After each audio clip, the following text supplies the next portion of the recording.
Le Niger est l'un des pays les plus pauvres du monde et confronté à une crise économique et politique aggravée depuis le 26 juillet en raison des sanctions régionales imposées par la CEDEAO, qui est la communauté économique de l'Afrique de l'Ouest, suite au renversement du président Mohamed Bazoum par la garde républicaine commandée par le général de brigade Abdourahmane Tiani. Outre les conflits ethniques qui traversent ce pays à l'image de tous les pays du Sahel, en 2022, le Niger, qui arrive au 7e rang des pays les plus pauvres du monde, a été également classé au 189e rang sur 191 pays dans l'indice de développement humain des Nations Unies, et ce après plus de 60 ans d'indépendance, bien qu'il soit le 7e pays le plus grand fournisseur d'uranium au monde. En effet, sur une population de 10 millions de personnes, pas moins de 41% de la population totale du Niger vit en dessous du seuil de pauvreté et 40% du budget de l'État vient de l'aide étrangère. Par ailleurs, selon les données de l'ONU, le Niger accueille 255 000 réfugiés qui ont fui le Burkina Faso, le Mali et le Nigeria en raison de l'insécurité et des conflits armés dans ces pays. Le nouveau gouvernement du Niger a dénoncé les sanctions illégales, inhumaines et humiliantes de la CEDEAO. Ces sanctions vont jusqu'à priver le pays de produits pharmaceutiques, de denrées alimentaires et de fournitures en courant électrique, a-t-il dénoncé. Ces déclarations interviennent après l'accueil samedi 12 août d'une délégation de chefs religieux nigérians musulmans. Selon un communiqué de cette dernière, le chef du régime du gouvernement du Niger, le général Abdourahmane Tiani, a déclaré que sa porte était ouverte pour explorer la voie de la diplomatie et de la paix afin de résoudre la crise sur fond d'une menace d'intervention militaire de la CEDEAO réaffirmée à Abuja le 10 août.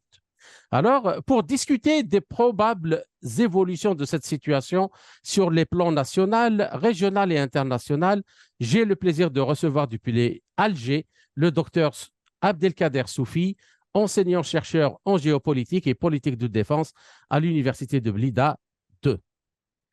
Abdelkader Soufi, bonjour et merci d'avoir accepté de nous accorder cet entretien. Bonjour, c'est moi qui suis honoré et bonjour à nos amis auditeurs. Bien. Alors, le dimanche 13 août, le gouvernement du Niger a annoncé vouloir poursuivre le président déchu Mohamed Bazoum pour haute trahison et atteinte à la sûreté du pays.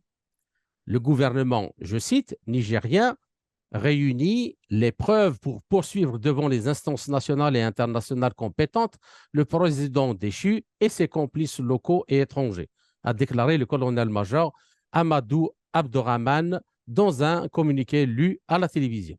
Alors, première question, l'actualité oblige, comment réagissez-vous à cette déclaration? Qu'est-ce que cela vous inspire? Vous savez, dans la gestion des crises, moi personnellement, je pense qu'on est dans l'escalade par rapport à l'escalade qui est exercée par notamment la CEDEAO et bien sûr la force coloniale traditionnelle qui est la France. À un degré moindre, la communauté internationale, et je crois parce que nous sommes dans une situation où le coup d'État est consommé et que les uns et les autres vont gérer cette situation dans ce bras de fer, comment justement ils vont essayer de s'en sortir. Maintenant, pour répondre à la question d'une façon directe, il appartient à la justice du Niger de voir donc les tenants et les aboutissants de ce que a été porté à l'égard du président déchu Mohamed Bazoum et l'équipe avec. D'accord. Alors, allons maintenant donc au fond des choses, parce que on se veut quand même de ne pas analyser juste les faits apparus ces dernières semaines, mais aller vraiment dans la profondeur des choses pour essayer de dénicher les causes profondes de ce qui se passe actuellement, pas uniquement au Niger, mais dans tous les pays du Sahel. Alors, au-delà des analyses à chaud, avancées ça et là, notamment dans les médias occidentaux, pour expliquer les origines de la déchéance par l'armée nigérienne du président Mohamed Bazoum, quelles sont les causes profondes de cette action au Niger et dans tous les pays du Sahel ou de l'Afrique de l'Ouest ayant connu la même situation, à votre avis?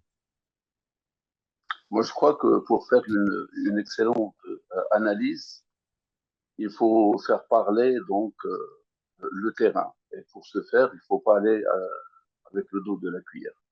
Moi, je crois qu'il y a un ensemble d'éléments ou de facteurs exogènes et endogènes qui ont poussé justement à la situation actuelle.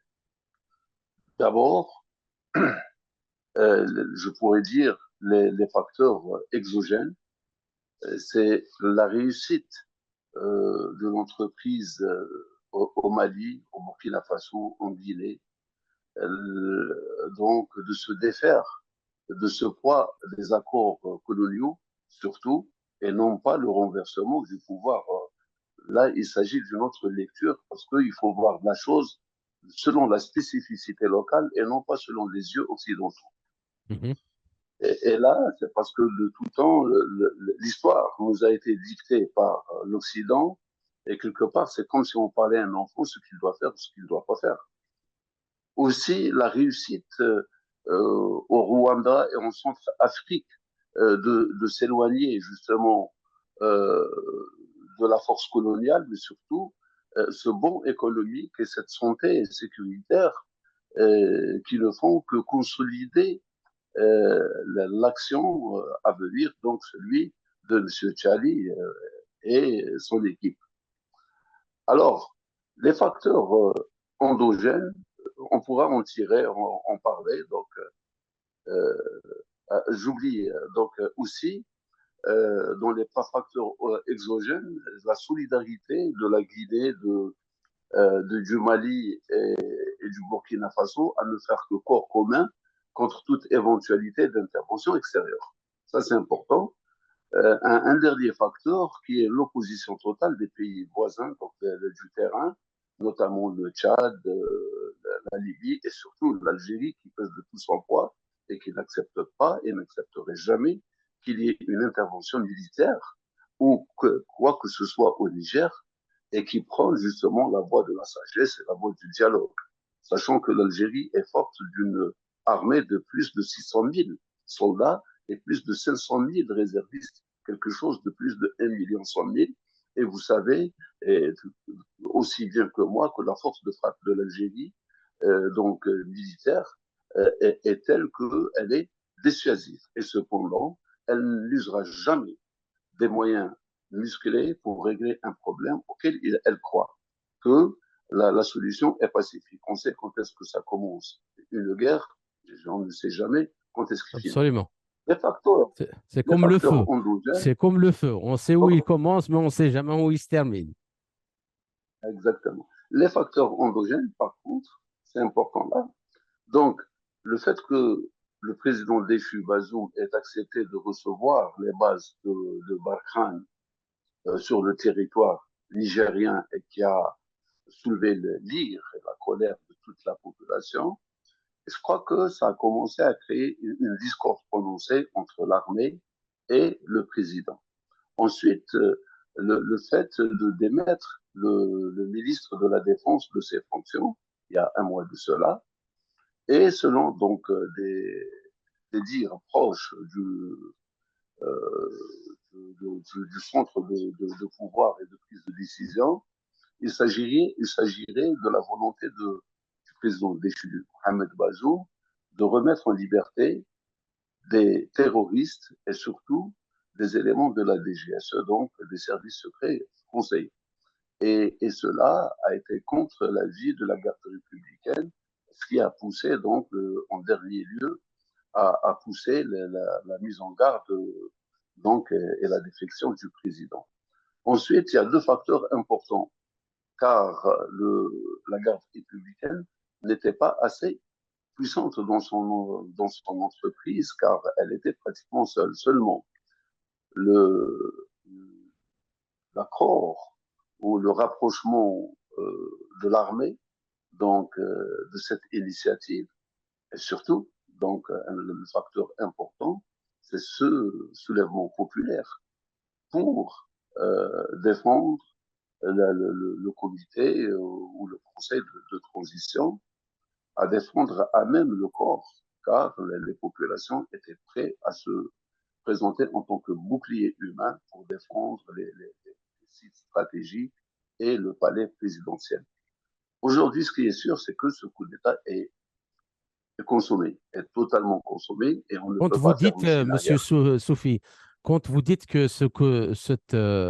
disons, le renversement de Mohamed Bazoum ou sa déchéance est consommé, ce qui veut dire que vous excluez totalement l'éventualité qu'il puisse revenir au pouvoir. C'est terminé pour lui. Absolument. Bon, il faut que nous allons se mettre d'accord sur le jargon que nous utilisons. Ça, c'est important. Quand nous parlons de, de coup d'État ou de putsch, nous parlons de coup d'État non pas contre la souveraineté nationale, non pas contre le président, mais surtout contre les accords coloniaux. Parce que c'est ce qui s'est passé en réalité au Mali, au Tchad, au Burkina Faso et ailleurs. C'est que, à un moment, les populations et l'élite a dit basta à cette mainmise française sur ces régions et qu'ils ont décidé de prendre leur destin en main, ce qui se passe au Nigeria. Alors, pourquoi il est consommé? Parce que, réellement, on n'accepterait jamais qu'il y ait un retour de Bazou, car il va se venger sur l'ensemble de l'élite qui a participé à sa défection. Et par conséquent, ce serait, ce serait très facile de dire que il va revenir ou il pourrait revenir. Il faut parler terre à terre. Hein. Non. Ensuite, ensuite l'idéal, donc avec la pression et cette gestion de crise, les, le conseil de transition va chercher donc dans les négociations deux points focaux ou importants dans ces négociations, que ce soit avec la CEDEAO ou avec l'Union africaine ou même avec d'autres acteurs euh, pour voir d'abord comment revenir le plus rapidement possible à l'ordre constitutionnel, ça veut dire entreprendre de faire des élections présidentielles anticipées. Comme le Niger n'est pas un pays qui vit seul, donc il y a une société et une communauté internationale et que par conséquent, il a des relations avec différents acteurs. Et là, les négociations vont dans le sens à protéger les intérêts des uns et des autres. Donc, les prix acquis et les prix requis entre le Niger et d'autres acteurs. Ce qui est sûr que cette colère que nous voyons notamment en Afrique de l'Ouest est une colère contre la politique française dans la région. Et par conséquent, nous n'avons jamais vu ni les Maliens, ni les Tchadiens, ni les Burkinabés, ni encore moins les Nigériens parler des Britanniques, des Américains, des Suédois ou encore moins des Allemands aussi, comme étant les principaux acteurs qui ont plongé l'Afrique dans la pauvreté. Le Niger, comme vous le disiez tout à l'heure, le peuple nigérien, c'est le peuple presque le plus fort dans le monde et c'est le pays le plus riche.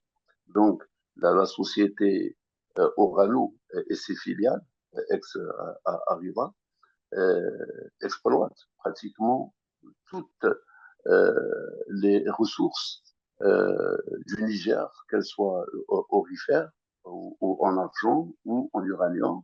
Ce pays qui est le Oui. quatrième producteur de En uranium, sur les 10 dernières années, le Niger a fourni pratiquement 20% des besoins de la France pour faire fonctionner ces 56 centrales nucléaires, électronucléaires. 20%, c'est pas rien.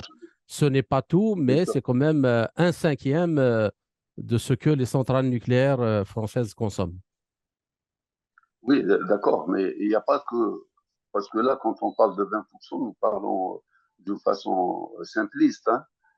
Au fait, là, c'est juste la consommation locale, mais cette énergie, elle permet aussi d'être exportée ailleurs, en Oui, oui, Europe, oui, et bien elle sûr. participe dans l'industrie et aussi dans le domaine militaire, faut pas oublier. Alors, je crois que là, nous sommes dans un contexte important que le Niger a atteint un seuil de pauvreté sans nul égal ailleurs et que les sanctions de la CEDEAO viennent toucher plus la population que l'élite. Ensuite, ce qui est drôle, j'allais dire, euh, c'est de voir le pays plongé dans le noir parce que, donc, parmi les Oui, sanctions, on y on lui, reviendra, oui. on lui interdit d'avoir de l'électricité alors qu'il est pays producteur de matières premières d'énergie. Oui, Le hic est là, c'est le paradoxe justement du Niger. absolument, absolument. Bien. Alors, j'aimerais quand même aborder un aspect qui est un peu pas très touché dans l'explication de ce qui se passe actuellement en Afrique. Alors, il y a ça, c'est la question ethnographique. C'est comment dirais-je, les interactions ou disons un peu les chocs entre les différentes ethnies qui composent les sociétés africaines. Alors, il y a certains ethnographes, comme le français Bernard Legal, qui reprochent au gouvernement français, depuis Sarkozy jusqu'à Macron, en passant par François Hollande, une succession de graves erreurs politiques ayant conduit à la situation actuelle dans le Sahel, c'est-à-dire une méconnaissance totale de la géographie démographique. Et ils ont fait un découpage n'importe comment, mêlé les choses n'importe comment, essayer de cacher des problèmes qui sont très profonds et qui sont millénaires juste avec la question du djihadisme islamique qui en réalité est arrivé comme la dernière couche. Alors, selon lui, selon Bernard Logan, par ignorance et incompétence, les dirigeants français ont transformé un conflit ethnique ayant commencé en 2011 au Mali en un embrasement généralisé de toute la région du Sahel, notamment après la destruction de la Libye, malgré toutes les mises en garde, en particulier des militaires et des services d'enseignement, qui ont dit à Sarkozy qu'il ne fallait pas y aller parce que cela allait avoir des conséquences terribles. Alors, qu'en pensez-vous? Et à votre avis, quel est le poids des conflits ethniques dans l'évolution des relations sociétales et politiques dans les pays du Sahel? Vous savez, l'une des armes les plus dévastatrices dans le monde, plus que le nucléaire, plus que la bombe à H, plus que tout, c'est la bombe sociale. Donc, l'implosion sociale fait des Absolument. ravages beaucoup plus importants et à un moindre prix. Moi, je n'adhère pas à cette thèse car le gouvernement français sait parfaitement que la division ou le partage a été un des éléments de la France post-coloniale. Pour mieux gérer les colonies, c'est dans ces divisions et que certaines minorités ont été donc portées au pouvoir au détriment d'autres tribus pour mieux gérer la situation. Aujourd'hui, par exemple, C'est un dans la peu région comme, du Sahel, comme la division du peuple kurde sur quatre pays ouais, dans le cadre des accords de Sykes-Picot. Et en fait, c'était clair que cela a été fait d'une façon à transformer les Kurdes en bombe à retardement dans la région. je dirais plus encore, par exemple, rappelez-vous le Libéria entre les Tutsis et les autres tribus où nous avons assisté à un génocide et que la Oui, France n'a pas été passive, mais elle a été acteur et que jusque-là n'a pas été condamnée par la justice internationale.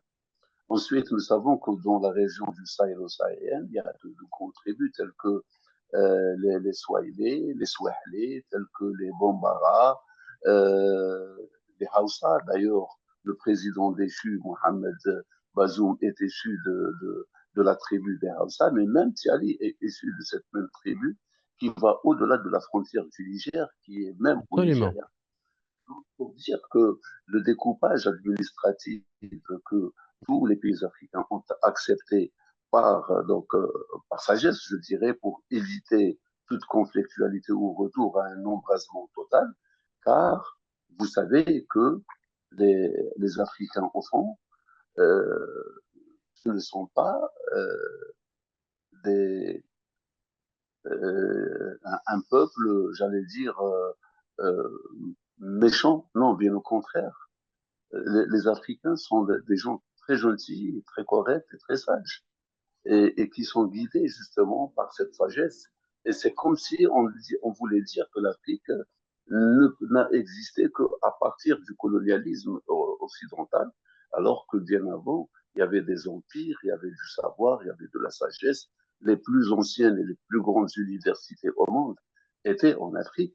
La plus vieille était en Algérie, la deuxième plus vieille était à Tombouctou. Donc, pour dire que les grands royaumes du Ghana, du Soudan, du Mali, de l'Éthiopie, c'était de grandes civilisations. Mais le fait d'avoir eu cette mainmise occidentale sur l'Afrique, on a un peu délivré euh, cette attitude humaine, et comme si on a relégué l'homme en Afrique au deuxième ou au troisième rang. Je reviens donc à cette approche sociologique qui était l'un des principaux moteurs de l'action coloniale et de la division et de la mainmise française, surtout dans ces régions-là. Et à chaque fois, elle a, elle a émis, elle a dynamité les sociétés, elle a créé des conflits. Et vous savez que maintenant, avec les problèmes économiques, les problèmes de l'environnement, euh, donc les Africains sont amenés à une survie. Cette survie pousse justement les minorités à une guerre intestine pour survivre. Et là, par exemple, nous parlons de ce qui se passe au Niger comme si c'était un fatalisme, alors que ce qui a été, au lieu de chercher les causes Ça, qui ont je suis conduit. tout à fait d'accord avec vous, parce que justement, reprendre cet aspect-là ethnographique, bien il a sa valeur dans l'explication, on ne peut pas le nier, on ne peut pas le nier, il a sa valeur et son poids. Mais justement, la toile de fond, c'est qu'il introduit une sorte de fatalisme mécanique vraiment, mais alors mécanique, que comme si c'était des choses inéluctables où on écarte justement la possibilité de la créativité humaine. Prenons le cas des États-Unis, c'est un peuple d'immigrants des migrants venus de toutes les cultures du monde, de toutes les sociétés du monde, mais la Constitution des États-Unis a pu justement mettre en place un pays et une république. Et pourquoi ça ne se répéterait pas en Afrique, quand bien même il y a toutes ces ethnies? Vous savez, tout repose sur la condition humaine. Quand l'homme est, est jugé à sa juste valeur et il est poussé vers la progression, je ne pense pas qu'il y ait ce dénigrement. Bien au contraire, je crois qu'il y aurait une solidarité. Seulement, je disais que le social était une arme utilisée par la France. Je le dis parce que je le vis, je le sais. Il a été utilisé même en Algérie donc, pour monter des régions contre d'autres, des appartenances contre d'autres, la création du clivage entre le Chewi, le Kabyle, l'Arabe, le Tergui, j'allais dire, euh, le Neili et le Mozambique. Mais là, nous sommes dans une configuration pratiquement nationale où tout le monde est uni autour d'une seule idée, c'est le vivre ensemble. Je vous rappelle que même dans la pensée musulmane, le prophète Mohammed en créant Médine qui s'appelait Yathrib. Médine, ça veut dire la cité. Et cette cité était gérée par une constitution de 54 articles et que les 54 articles ne parlaient que du comment vivre ensemble et dire qu'il y avait 4500 juifs, 1500 musulmans seulement et plus de 6000 entre chrétiens et d'autres confessions. Et les gens ont vécu en harmonie, dans le respect total. Et là, donc, quand on revient en Afrique, au Niger, la condition humaine du Nigérien, en fait, ce n'est pas son appartenance tribale ou ethnique, pas plus que comment subvenir aux besoins de sa famille, comment accéder à l'éducation, comment accéder à la santé, comment accéder à un vivre honorable. C'est ça le plus important. Bien. Alors, On vient dire justement, que dans ce sens, Monsieur Soufi, j'aimerais bien que vous nous disiez qu'en est-il alors du poids des accords postcoloniaux avec la France, notamment le franc CFA, dans le maintien des pays de l'Afrique de l'Ouest, du Sahel, de l'Afrique centrale, dans le sous-développement et la pauvreté. C'est ce que vous disiez en au fait, début, que justement, ce qui se passe actuellement, c'est une contestation de ces accords postcoloniaux. vous savez, un seul État, donc en Europe, qui est la France, a pratiquement ruiné une très grande partie de l'Afrique, pas que l'Afrique de 16. l'Ouest. Non, 16 c'est pays. l'Afrique de l'Ouest. Non, ça, c'est l'Afrique de l'Ouest. Mais il y a l'Afrique centrale et l'Afrique de l'Est. Oui, mais je veux dire Par les différents. les 16 pays de la zone CFA. Non, Il y a ils sont 15. Si vous ajoutez la Mauritanie qui est sortie de la zone CFA. Mhm. Donc, ils sont 15. Mais au fait, le CFA et la CDA sont là justement pour maintenir la, la mainmise de la Banque centrale française, qui prend entre 300 et 500 milliards de dollars chaque année à travers les rouages de la Banque centrale. Vous savez, vous êtes pays africain et vous n'accédez annuellement qu'à 15% de votre recette. Si vous demandez au-delà de 15%, vous devriez payer une taxe et que vous ne verrez jamais ce que vous avez comme argent, ni encore moins que savoir ce que vous possédez réellement. Donc, ce sont un ensemble d'accords vraiment débitoire.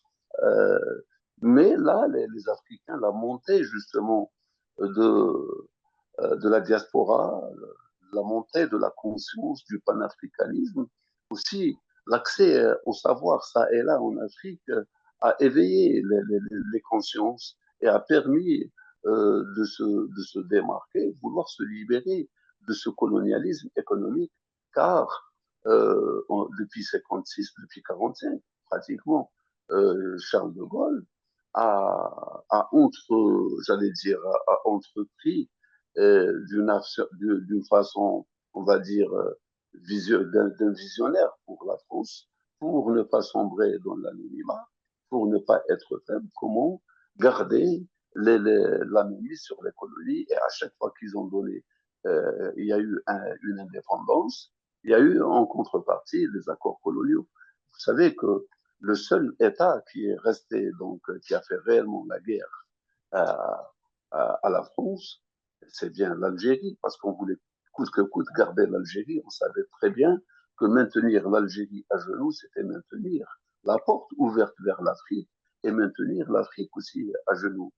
Regardez depuis 2019 le retour de la politique algérienne à la scène internationale a donné aussi des ailes aux pays africains et a servi de bouclier qui a permis au Mali d'emprunter le pas à l'Algérie dans sa politique j'allais dire, anticoloniale, tout simplement. Ça, le pas a été suivi un peu partout et c'est tant mieux. Il est temps que l'Afrique réfléchisse d'une manière différente, qu'elle peut se prendre en charge. Elle a le moyen humain, elle a le moyen matériel, et elle a le moyen naturel, et elle peut très bien, donc en conjuguant les efforts. Moi, je suis très content de voir, par exemple, le Burkina Faso et le Mali être solidaires du Nigeria. Du C'est Niger. quelque chose. Du Niger, du pas du Niger, Nigeria. pardon. Oui, Non, non, du Niger, mais le Nigeria lui-même, le Parlement sénégalais, eux aussi ont été solidaires pour dire que les populations sont pour, quelque part, ce genre d'action. d'accord, Même si ça ne se dit pas, c'est un secret polichinelle. d'accord.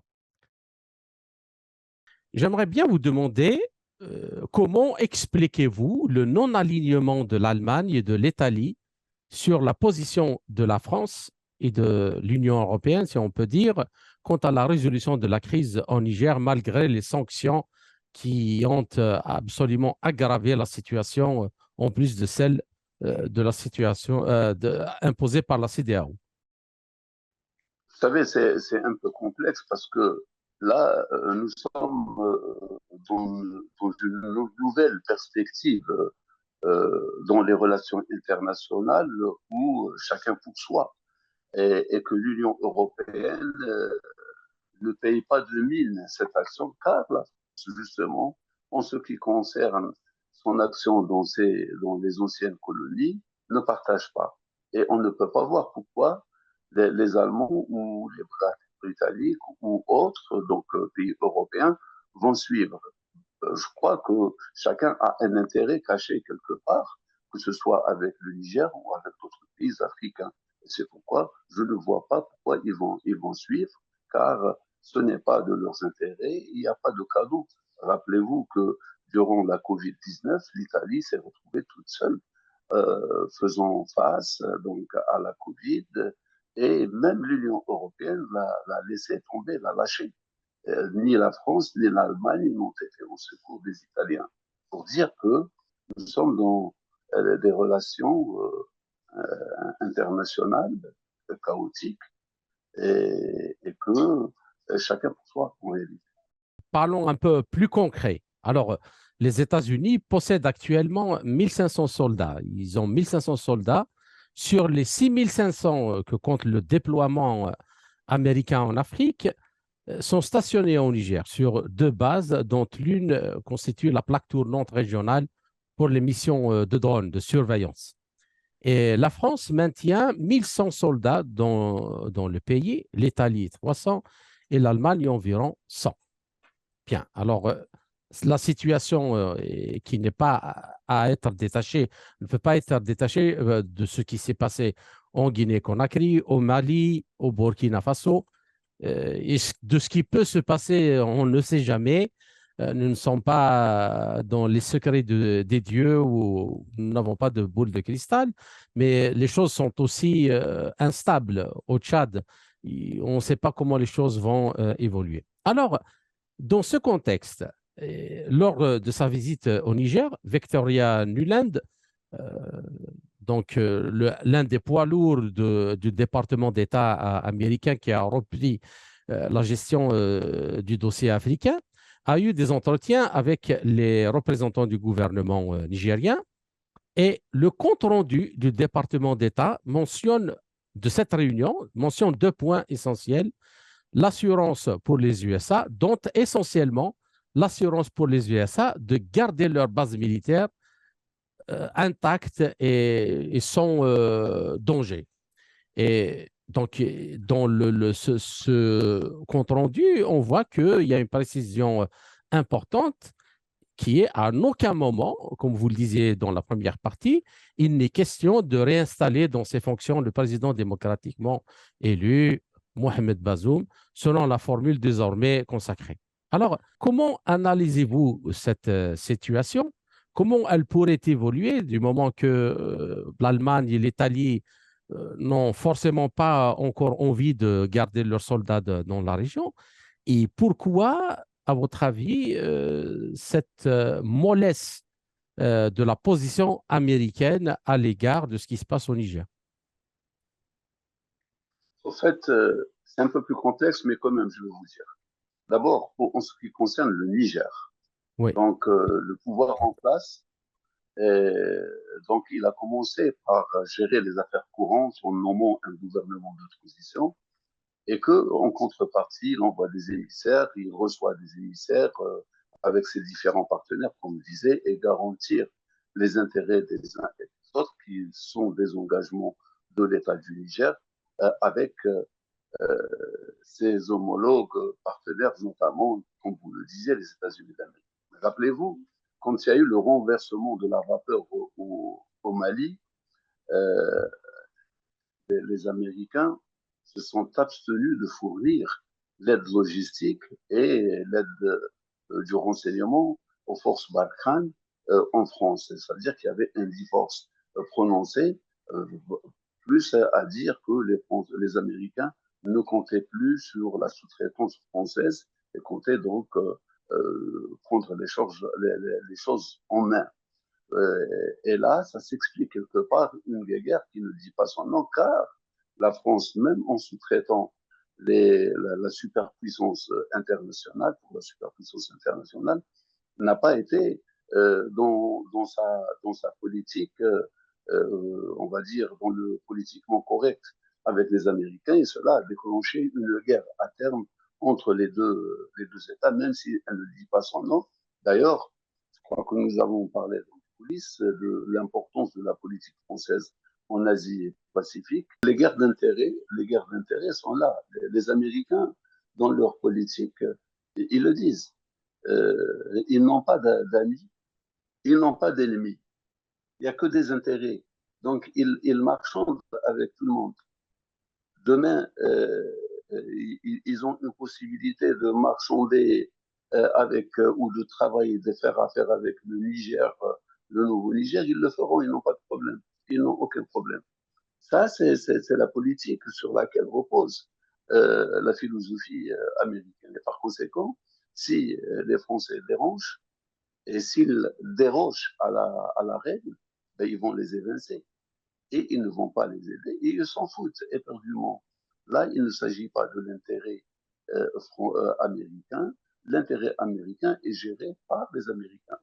Et donc, c'est pourquoi on voit que personne ne bouge le petit doigt pour la France, parce qu'ils savent pertinemment que la France vit comme une herbe sauvage au détriment de l'Afrique. Et que tout le monde est conscient, tout le monde le disait peut-être à voix basse, mais aujourd'hui, tout le monde le dit. Regardez le Premier ministre italien, euh, elle a, même avant d'être Premier ministre, elle a dit que ce qui a poussé, par exemple, les migrants à venir en Europe, ce ne sont pas leur envie de découvrir l'Europe, mais euh, c'est le travail, euh, j'allais dire, destructeur de la France dans ces pays-là. Nous l'avons évoqué au début, le Niger est l'un des pays les plus pauvres dans le monde. Malheureusement, même après 60 ans d'indépendance, donc il y a la CEDEAO qui fait des sanctions qui aggravent la situation en coupant l'alimentation, le médicament et La l'électricité. CEDEAO a été créée en 1975 en tant qu'organisation économique entre les 15 États et elle s'est donné le droit de se substituer au Conseil de sécurité en 1990 en s'attribuant des, des prérogatives sécuritaires. Or que depuis 90, 1900, donc 1990 à ce jour, il y a eu, je disais, plus de 26 coups d'État dans la région de la CEDEAO qui ont touché 11 pays de la CEDEAO et que elle n'a pas bougé. Bien au contraire, nous avons vu, même quand il y avait le problème sécuritaire avec le crime organisé et avec Le l'avènement du terrorisme, terrorisme, la ouais. France, oui, la France a eu recours aux opérations Serval, Barkhane, Licorne, Sabre, G5 plus G5 Sahel plus 1, et en aucun cas nous n'avons parlé d'une armée composée de la CEDEAO. Subitement, on voit que c'est devenu un outil entre les mains de la France. Donc c'est un outil économique qui garde la mainmise du CFA et de la Banque centrale, mais aussi il se substitue parce que la France ne peut pas aller au-delà du droit international et intervenir comme ça contre la souveraineté du Niger. Et on a l'impression que le coup d'État s'est passé à Paris et non pas à Niamey. Ouais. Et donc, justement, par rapport à ces sanctions qui ont été décidées par la France, donc qui coupent une aide normalement de 136 millions de dollars, il y a l'Union européenne, je crois, qui avait un programme de 550, si je me rappelle bien, et il y a l'Allemagne qui coupe aussi, mais ce qui attire l'attention, c'est en fait la position américaine par rapport à ça qui dit que elle ne coupe pas l'aide, mais elle dit que la situation actuelle au Niger pourrait avoir une conséquence négative sur l'aide qui est destinée à ce pays et qui s'élève à 228 millions de dollars. Alors, comment vous Moi, je, voyez la chose? moi, je crois que dans la région, il y a deux États qui ne se font pas dicter leur position. Il y a les Américains qui sont là et ils ne se font pas dicter leur position par rapport aux décisions prises par les uns et les autres. Et il y a l'Algérie aussi qui est souveraine dans ses décisions et qui sait comment s'y prendre dans cette affaire-là. Donc, les Américains, d'ailleurs, Blinken a invité le ministre des Affaires étrangères algérien à Washington, justement, entre autres, pour discuter du problème du Niger, pour voir à quel point le poids de l'Algérie dans la région est important et comment que les Américains ont plus, j'allais dire, il y a plus de crédit du côté d'Alger que du côté de Paris ou de la CEDEAO. Nous avons vu des images qui étaient diffusées lors de la réunion de la CEDEAO, qu'il y avait les présidents d'un côté, et il y avait plein de blancs européens à dire que la CEDEAO, c'est l'Union européenne et non pas l'Afrique. Il faut comprendre que même cette CEDEAO est gérée par l'Union européenne. Je finis là. Euh, les Américains, je crois qu'ils font dans leur politique du white and see et ils voient le développement des choses et c'est en fonction de cela qu'ils agissent. Donc, ils n'agiront jamais parce que les Français veulent ou parce que les Français ne veulent pas. On est d'accord. D'accord, d'accord, bien. Alors, la question suivante, Monsieur Soufi, et je ne sais pas si elle est un peu tirée par les cheveux, mais c'est quand même très intéressant de regarder cet angle-là aussi.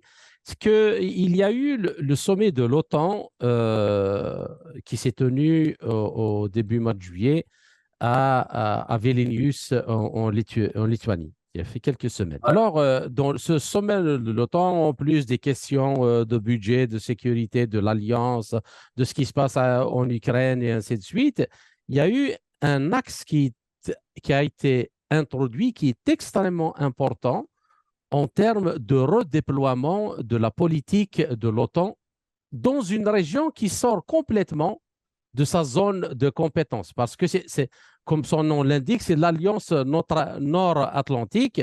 Normalement, elle est là pour la sécurité des pays qui composent la région européenne et nord-atlantique. Mais là, c'est l'Indo-Pacifique. Alors, ouais, d'abord, donc, ils veulent que l'OTAN arrive avec ses forces militaires, notamment navales, et qu'il intègre les pays qui sont déjà des alliés des États-Unis, comme le Japon, la Corée du Sud, la Nouvelle-Zélande, probablement aussi l'Australie, dans cette organisation. Alors, moi, deux questions. D'abord, est-ce que vous pensez que c'est la fin de la doctrine mise sur place par Obama en 2013 quand il a parlé du basculement de la politique extérieure des États-Unis de l'Atlantique vers le Pacifique. Et là, on est en train d'assister à un basculement du Pacifique à l'Indo-Pacifique, juste parce que justement cette région, elle est au cœur du monde et elle est au cœur de toutes comment dirais-je, de tous les continents. Et voyons la nouvelle géopolitique mondiale actuellement avec l'émergence des BRICS, on se demande si ce n'est pas euh, ce qui se passe actuellement. Et puis la deuxième question, justement, la France, qui est une puissance indo-pacifique, avec tous les intérêts qu'elle a sur place, elle a refusé qu'un bureau de l'OTAN soit ouvert au Japon. Et elle refuse justement, elle veut bloquer la politique américaine de déployer les forces de l'OTAN dans cette région. Est-ce que ce n'est pas justement un retour de manivelle que nous voyons actuellement au Sahel par rapport à la politique française et aux déclarations du président français d'avoir une liberté stratégique pour son pays, pour l'Union européenne? Est-ce que ce n'est pas disons, une façon de faire pression pour la faire plier sur la question Indo-Pacifique? Vous savez, je peux prendre quatre dates importantes, donc 1990, 92, 2012, 2017 et 2023, 22-23. Alors, d'abord en 92, quand il y avait le Japon et la Corée du Sud qui ont décidé de s'en passer des bases américaines dans la région, les États-Unis d'Amérique ont revu leur doctrine donc après la guerre froide, donc en cherchant de nouveaux ennemis et qui étaient considérés comme étant l'islam politique et la Chine montante.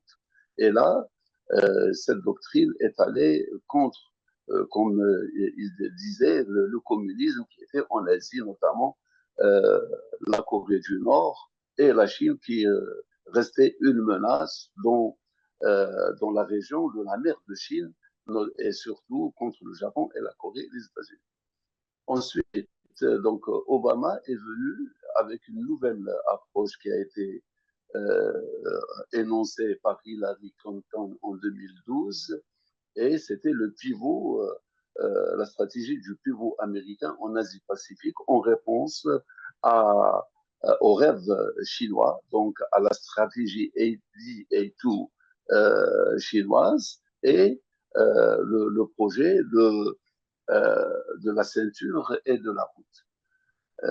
Plus tard, en 2017, Trump a dit que donc cette guerre dans la région, elle ne concerne pas que la Chine, mais aussi l'Inde. Donc, elle a été élargie à l'Inde, à l'océan Indien. Donc, et en même temps, ça permet d'avoir une mainmise et un point de contrôle sur la Corne africaine et sur le canal de Suez et Bab el-Mandeb. Absolument. Ce qui est ce qui est sûr, c'est que l'émergence de puissances euh, telles que l'Inde et la Chine, et avec le retour de la Russie sur la scène internationale, la montée du Brésil et de l'Afrique du Sud sur un plan géopolitique, vous savez, il y a un contrôle des mers.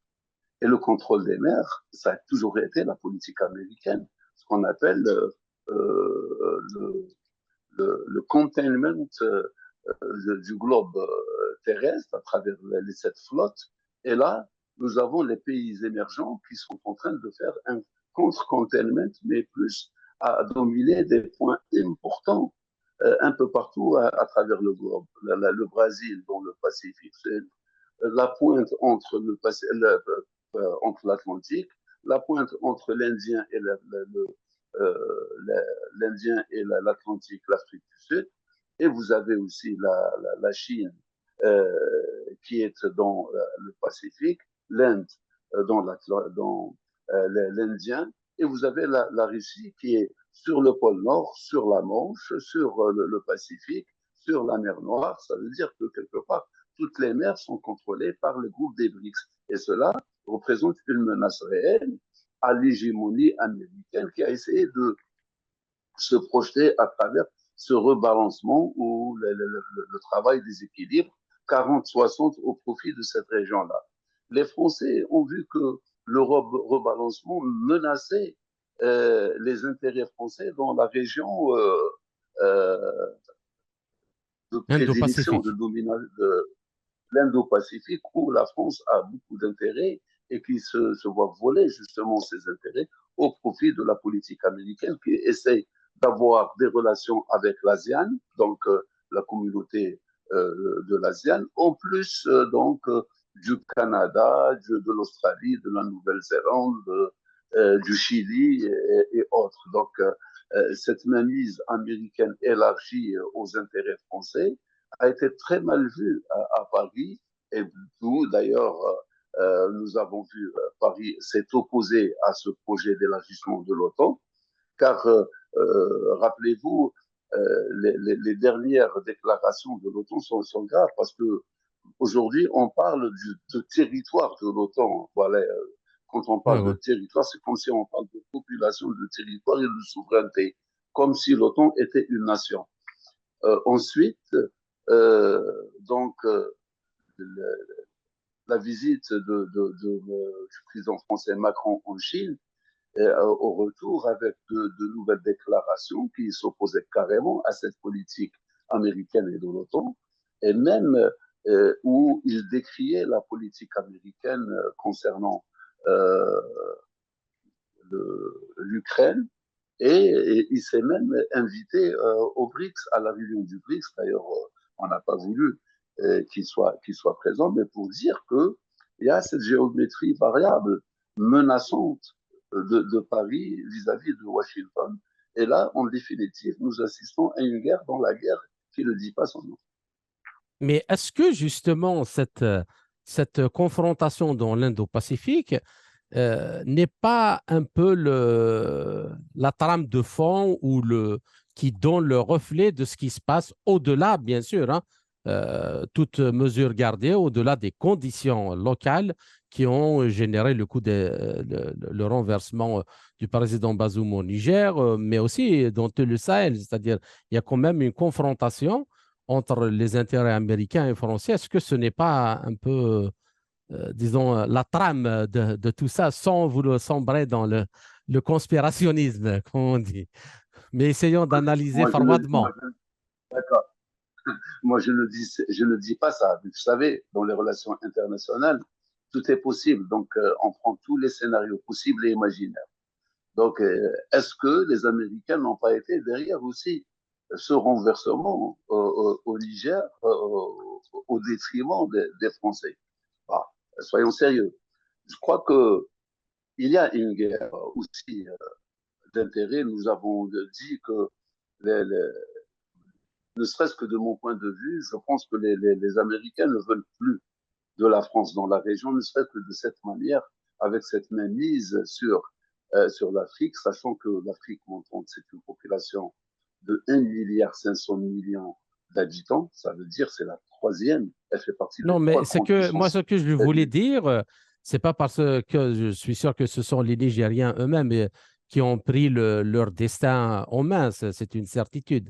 Mais c'est en fait juste pour montrer ces enjeux et aider à ce que les gens puissent se positionner d'une manière judicieuse et en ayant la capacité de danser sur plusieurs cordes à la fois. Je disais tout à l'heure, les Américains n'ont que des intérêts, donc je vais le dire peut-être autrement. Les Américains éventuellement ne voient pas d'un mauvais œil le renversement du régime C'est ce que je au voulais dire. Niger. Ils ne peuvent pas le voir de mauvais œil et ils ne peuvent le voir que d'un angle pragmatique. Donc cet angle pragmatique, c'est euh, quels sont les intérêts des Américains maintenant avec la nouvelle donne au Niger. Ça, c'est important. Quelle est la nouvelle donne ou quel est l'intérêt américain dans la région de l'Afrique de l'Ouest avec le Mali, avec le Burkina Faso, qui peuvent très bien entretenir de relations d'intérêt au détriment de la politique française dans la région. Oui, je dis oui, car sur un plan sécuritaire, les Américains ont toujours composé avec l'Algérie et je crois que la base des drones qui a été installée à des fins non déclarées donc est devenue vaine, sont presque sans intérêt par rapport aux intérêts ou à la vision initiale, mais elle peut servir à autre chose pour les Américains. Cependant, ce qui est sûr, c'est que nous sommes en train de vivre le dessin de la nouvelle carte du monde. Ça, c'est sûr. depuis 90 jusqu'à aujourd'hui, nous sommes dans une période transitoire dans les relations internationales et que aujourd'hui on va plus vers les blocs. Vous avez vu le BRICS, comment il a émergé maintenant qu'il a dépassé le G7. Et nous avons vu, à partir de la crise du Niger, un nouveau bloc qui s'est constitué, qui était le Niger, le Mali et le Burkina Faso. C'est un petit bloc, mais c'est un bloc aussi. Il est sécuritaire, mais il peut devenir économique, il peut devenir prendre le relais euh, de la Il y a même CEDEAO, créer. l'idée de créer une confédération entre les trois pays qui a été lancée et c'est tout à fait bien. Pourquoi pas? Bah, écoute, l'Union européenne, avant qu'elle ne soit Union européenne, c'était l'Union du Benelux. Donc, Mm. c'était trois petits États. Petits États, hein, quand on les compare au reste des géants de l'Europe. Et ce sont ceux-là qui ont créé plus tard l'Union européenne avec l'adhésion de l'Allemagne et de la France. Donc, le Niger, le Mali et le Burkina Faso peuvent créer quelque chose qui se substitue à la CEDEAO, surtout que les intérêts de l'Afrique sont là. Nous avons le projet du Nigal, vous avez le projet de la ZLECAf, vous avez plein de projets ambitieux de l'Afrique.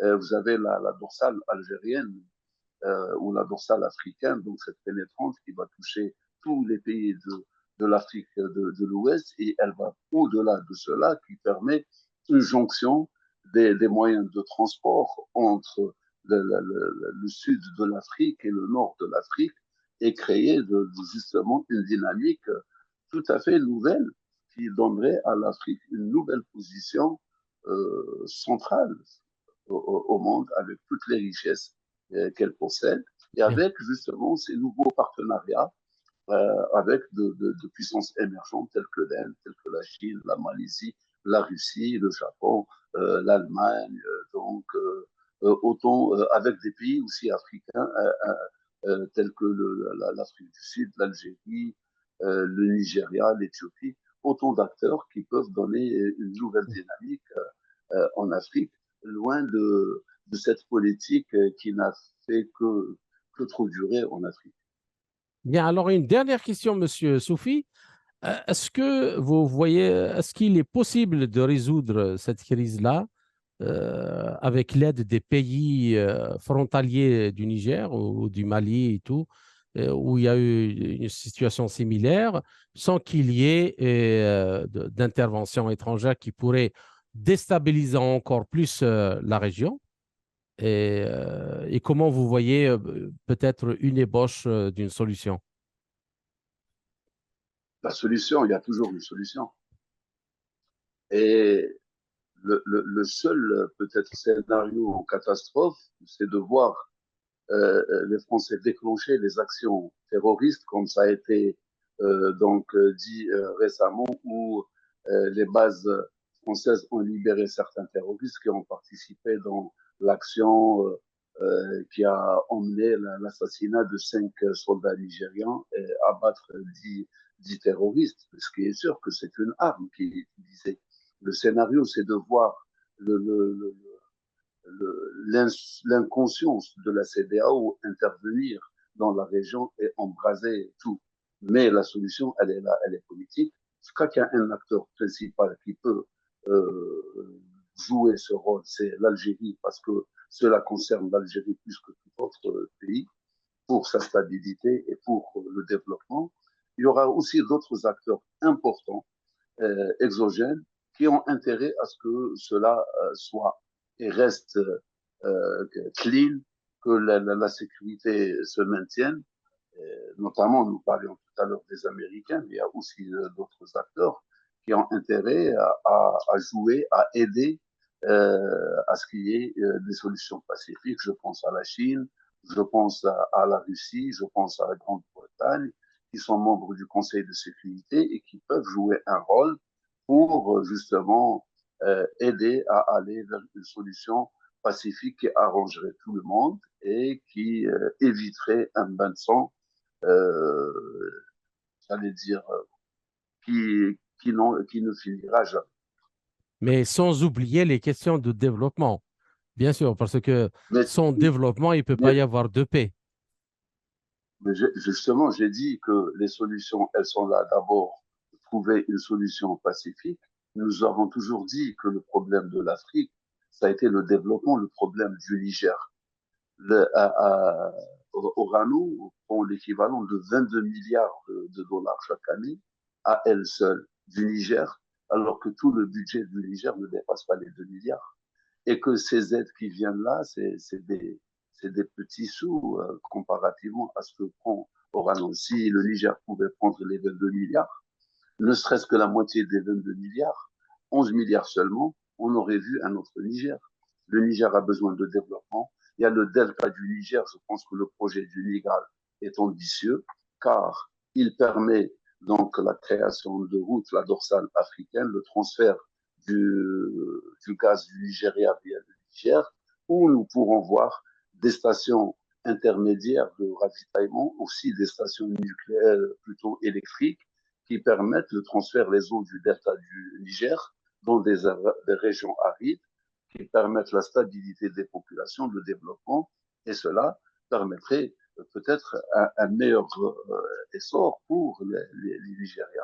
Je vous remercie, Monsieur Soufi. J'espère que nous avons réussi à éclairer les différentes facettes de cette crise et ses conséquences probables et aussi ses évolutions probables. J'espère vous retrouver dans les quelques semaines à venir dans un autre entretien pour traiter d'un autre sujet. Merci encore une fois et à très bientôt.